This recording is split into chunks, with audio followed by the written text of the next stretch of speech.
কি রে দোস্ত, একলা একলা বসে আছো কে? কি আর করবো রে ভাই, রোজা থেকে শরীরটা ভাল লাগতেছে না। তাছাড়া আজকে শেষ রাতে বেশি খাইতে পারি নাই, এই কারণে রোজা লাগছিল বেশি। তাই ক্লান্ত হয়ে বসে আছি। তা তো বুঝলাম, কিন্তু সামনে তো ঈদ এসে গেল। তাই ঈদের জন্য কি কি কেনাকাটা করলু তুই? এখনো কিছু কিনি নাই রে ভাই। তাছাড়া আব্বার এবার কলার ব্যবসায় অনেক টাকা লস হয়েছে। জানি না এবার মার্কেট করার টাকা দেয় কি না। তা তুই কি কি কেনাকাটা করছো ঈদের জন্য দোস্ত? না রে দোস্ত, আমিও তো কোনো কিছুই কিনিনি। তবে আমার গার্লফ্রেন্ড অনেক কিছু গিফট করছে এবার ঈদের জন্য। তা কি কি গিফট করছে তোর গার্লফ্রেন্ড? এই শার্ট প্যান্ট পাঞ্জাবি, এগুলোই আর কি। তা তোর গার্লফ্রেন্ড কি গিফট করছে তো? দূর, ওই শাকচুন্নির কথা আর কইস নে। ওই আমাদের জন্য ঈদের কেনাকাটা করে দিবি, ওই তো খালি নেওয়ার ধান্দায় থাকে। কখন আমার থেকে নিবের পাবি সেই ধান্দা করে। তুই জানিস না হয়তো, ঈদের জন্য আমার কোনো কিছু কিনে দেওয়ার ভয়ে আজকে এক সপ্তাহ ধরে ওর কাছে ফোন দিচ্ছি, ফোন রিসিভ করে না। তাই বাধ্য হয়ে ওর বান্ধবীর দ্বারা খবর পাঠাইছি আমার সাথে তাড়াতাড়ি দেখা করার জন্য। ইফতারি করে বার হলে আমার সাথে দেখা করার জন্য। তাহলে এটি বসে আছো কে? তাড়াতাড়ি যা। দেখ, তোর গার্লফ্রেন্ড হয়তো তোর জন্য অনেক কিছু গিফট কিনে নিয়ে যাচ্ছে। না রে দোস্ত, আমার ফাটা কপাল। আমার কপালে কি আর গার্লফ্রেন্ডের গিফট আছে? এ পাগলা, আগে যাই দেখ কি করে। আচ্ছা ঠিক আছে, তাহলে থাক, আমি যাই, যা দেখি দেখা করি ওর সাথে।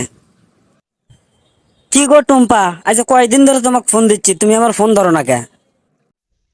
এই এই, তুমি এত মিথ্যা কথা কও কে?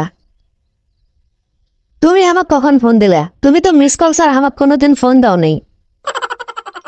আমি যতক্ষণ পর্যন্ত তোমাকে ফোন না দিছি ততক্ষণ পর্যন্ত তুমি আমাকে ফোন দাও না।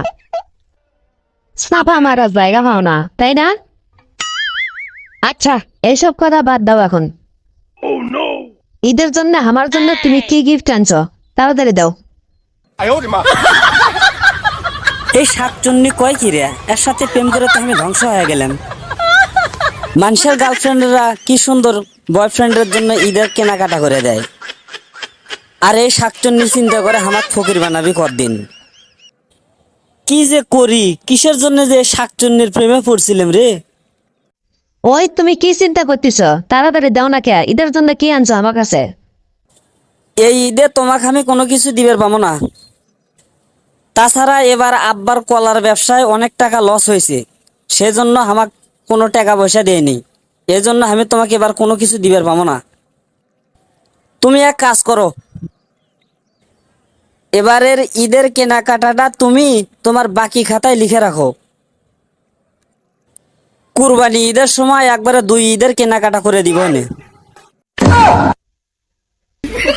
আ কোন ফকিরের প্রেমের পাল্লায় পড়ছি রে? ঈদের জন্য কেনাকাটা করে দিবি, সেটাও বলে বাকি খাতা লিখে রাখবেন করছে। ইয়ার সাইটে যদি একটা রিক্সাওয়ালার প্রেমে পড়লে মেনে, তাও এই সময় অনেকগুলো ঈদের মার্কেট করে দিল হানে। জানি না কিসের জন্য যে আর সাথে আমি প্রেম করবে গেলাম। ওই তা তুমি কি চিন্তা করতেছ? তা আমার জন্য তুমি কি গিফট আনছো? তুমি কি করছো এগুলা? তুমি কি মানুষ না অবিলেক? আমি তোমার জন্য গিফট আনবো কে? গিফট তো তুমি আমাকে দিবে। তাছাড়া তুমি কোনোদিন শুনছিলে যে কোনো মেয়ে কোনো ছেলে গিফট দেয়? দূর, তোমার যে আর কথা, তোমার কথাই হয় না। তোমরা মেয়েরা খালি সারা জীবন আমাদের ছেলেদের কাছ থেকে খালি নিয়েই যাবা, কোনোদিন তো তোমরা দিবে না। তা আমরা দেবো কেমনে? আমরা কি কামাই রোজগার করি? সারা জীবন তো আমি তোমাকে ঈদের কেনাকাটা করে দিলাম, এবার তুমি আর না আমাকে করে দাও তো ঈদের কেনাকাটা। তা তো পাবে না, খালি নেওয়ার ধান্দা করো, তাই না? আমি কেমনে ফকির হমো, আমি কেমনে ধ্বংস হমো, সেই ধান্দা করো। শোনো, তোমার মতলব আমি বুঝতে পারছি। তোমার সাথে আর বেশি দিন সম্পর্ক রাখলে তুমি আমাকে ফকির নিবে না, ছেড়ে দিবে। তাই তোমার সাথে আর কোনো সম্পর্ক নাই। তোমার সাথে এখন থেকে আমার ব্রেকআপ। চাই না তোমার ভালোবাসা। আজকে থেকে তুমি আর আমাকে ফোন দিবে না। তোমার মতো খাচ্চন্নি মেয়ের ভালোবাসা আমার লাগবে না। হ্যালো বন্ধুরা, ভিডিওটি ভালো লাগলে ভর ভর করে লাইক কমেন্ট করে ভরে ফেলে দাও। আর এরকম আরো মজার মজার ভিডিও পেতে আমাদের উত্তরবঙ্গের আড্ডা চ্যানেলটি সাবস্ক্রাইব করে এবং পাশে থাকা বেল বাটনটি চেপে রাখুন।